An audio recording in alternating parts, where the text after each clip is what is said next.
All right, so baseball trip scenario, AVIA430. All right, scenario that's been provided. Me and a friend are going to plan a 200-mile trip to a professional baseball game.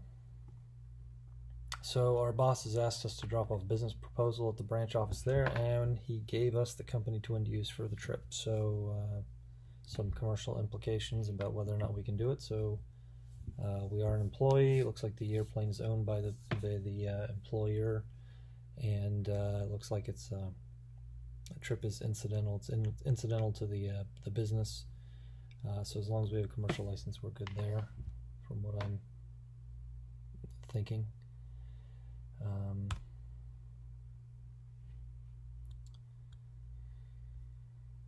All right, weather forecast to be VFR through the flight, so we don't need to worry about anything there for our scenario.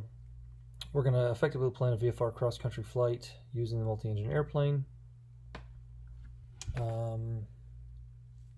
We need to procure and analyze weather reports and forecasts necessary for the cross-country flight. So we're going to utilize 1-800 weather brief, duets, for flight. What else do we have? There's the website for 1-800 weather brief. There's different ways that we're going to get our weather. And then while in flight, we're going to look for updates. I guess HIWAS is no longer a thing, but you can always, well, we're not going to be IFAR, but we can get flight following. We can ask for weather updates that way.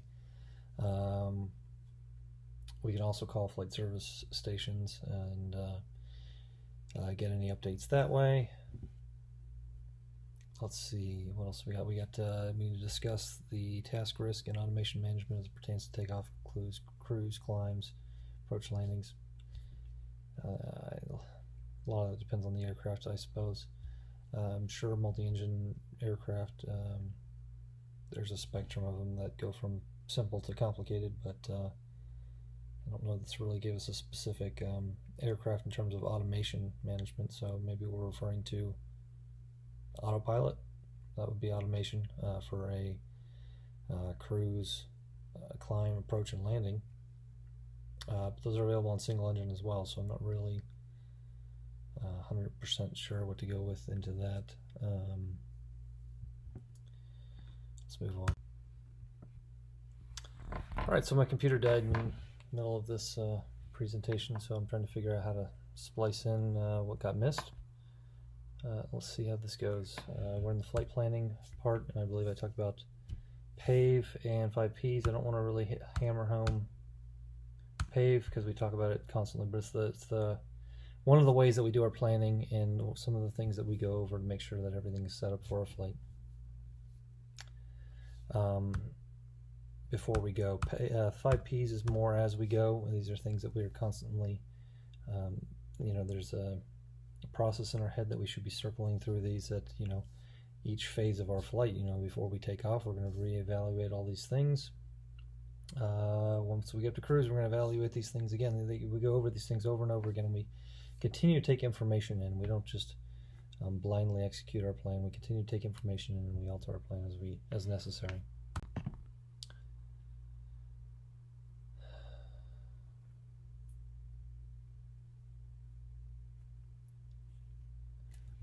I believe one of the things that I had started to talk about in the last slide that the first time around that I missed the second time around, is thinking about things. I wanted to talk about it being a VFR flight and the possibility of extending into nighttime.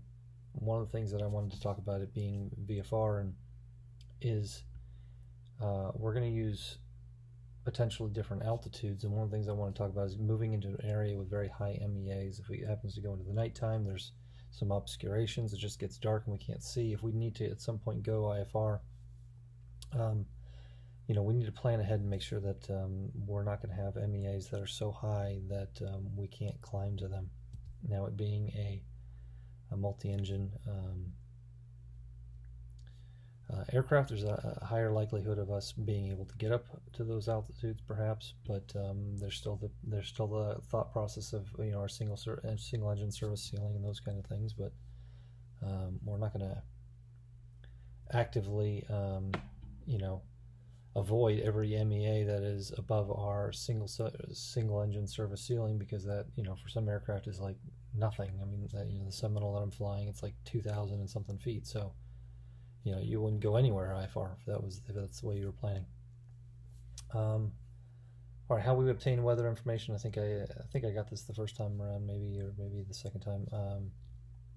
Duets, 1-800 Weather Brief, the 1-800 Weather Brief website, ForeFlight, Hiwasses, and I think duets might not even be a thing as well. They might have stopped doing that as well. I'm not sure.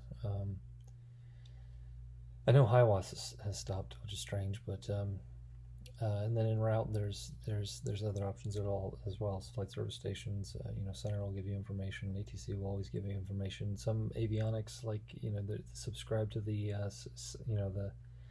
ADS-B in for weather. There's like satellite-based stuff. There's all kinds of stuff that you can actually get weather and METARs and stuff like right on your avionics, which is pretty awesome.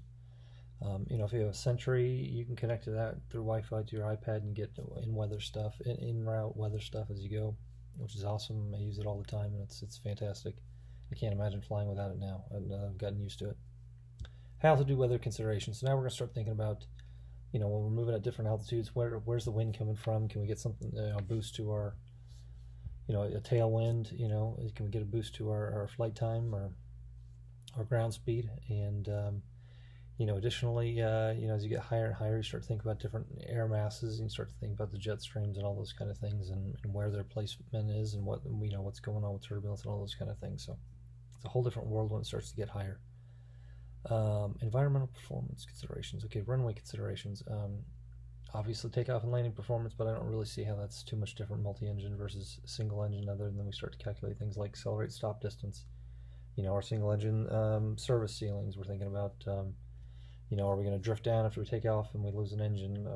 Stuff like that's not really that different. There's just a couple more things. Maybe runway widths. Maybe this aircraft being multi-engine, maybe it's a larger or wider. Maybe we need a wider runway to land on.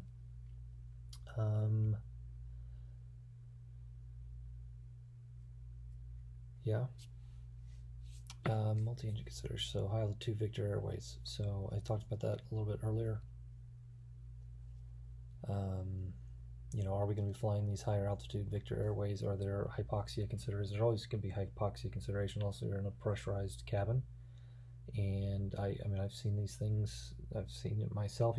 Generally you're not going to notice hypoxia effects. In fact, if you ask anybody, just ask a pilot, has he ever experienced the effects of hypoxia? And he's going to tell you no. And he'll fly 10,000 feet, 11,000 feet, and he'll still tell you he was never had his judgment deteriorated, which is just nonsense. You get up to that altitude and you do, whether you recognize it, it's like talking to a drunk person that can't recognize that they're drunk. You get up there and your night vision starts depreciating at like 7,000 feet, depending on if you're a smoker or your physical shape. It affects you at different altitude. There's different physiological altitudes based on the individual. So a person that flies at 10, 11,000 feet and that tells you he hasn't experienced any effects of hypoxia, it's just nuts. I've seen it in myself where my radio calls start slipping, my cognitive abilities started deteriorating, my ability to make decisions starts deteriorating. It's been bad enough that I've recognized it myself, and it's got to be pretty far once you recognize it. So usually if I'm flying with somebody and I start to recognize that I'm not on my game, I will I'll let them know, just let them know what's going on with me. But, for most people that have an ego, that's a very hard thing to do. So, okay, and we're just going to start thinking about the 12.5 and the 14 and the 15. So, who needs to have oxygen available to them? As a flight crew, need to have oxygen for more than 30 minutes or all the time. Another thing I want to talk about multi-engine considerations is the cost of fuel. And this has been kind of a new thing that's been kind of interesting to me, is starting to plan ahead and thinking about where you're going to land to buy gas. And certainly with a multi-engine aircraft, with that cost doubling, and the amount of fuel being carried, this is an additional consideration that's rather interesting when you start thinking about this. This one airport is charging like $8 a gallon, you know, versus this one over here that's like $4.50. It ends up being a big difference when you're talking about 110 gallons. So, all right, enough of that. Okay, so before we go on this flight, obviously it's the usual stuff, you know. I don't know this person's in scenarios day-to-day job. I don't know if multi-engine is an everyday thing, but it sounded kind of like the scenario was like, oh, you're going, so I'll let you take the multi-engine aircraft this time when it's not a normal thing. So, you know, how proficient are we in it? Have we been practicing the VMC stuff, the VMC maneuver recently? Are we ready to go in this thing? Is this an aircraft that we're, you know, current in and proficient in it? You know, or do we do a training in a Seminole, and now all of a sudden we're in a, you know, a Baron that's like, you know, twice as much horsepower, and, you know, at least, and, you know, is it going to be a safe flight? You know, are we getting into something that's beyond our abilities? Passengers flight experience, I think I touched on that earlier. Is this friend of ours, are they a pilot? All my friends are pilots, so you know, I imagine that anybody that I got in there with is going to be you know, productive crew member, but maybe they're not. Maybe we're flying with somebody that's just going to be a hindrance. Avionics experience is always consideration. Aircraft considerations, you know, is this an aircraft that sits on the side, or is the maintenance and inspections up to date on this thing? And then additionally, external pressures that are happening with our boss, and maybe he's putting us up in a plane that we're not 100% comfortable to go in, but we want to impress him or something to that effect. So we have some external pressures to do this flight when we wouldn't normally. And here's some ways around it. We can consider consider a you know, checkout ride or a proficiency ride with an instructor. Would probably be smart. Go do that on the side. Make sure we're safe to take this thing. Yeah, we'll consider our passengers' experience and ask them to assist us and delegate flight duties during the flight, as well as emergencies. Always consider your familiarity with the avionics. Talked about this earlier, and determine if personal and professional pressures are being added to the flight. Maybe we want to go so bad we're going to be jumping in an airplane we're not ready for. So, moving on. All right, we talked about the flight scenario, the flight planning considerations, safety considerations, things that I saw. We talked about that high altitude stuff, runway considerations, multi-engine considerations for picking destinations and diversion, or airports we might divert to along the way, as well as you know, VMC and IMC at night considerations, and MEA, stuff like that, single engine, service ceilings and drift down and whatnot. All right, there's some references and great scenario, and I'm looking forward to hearing how it went.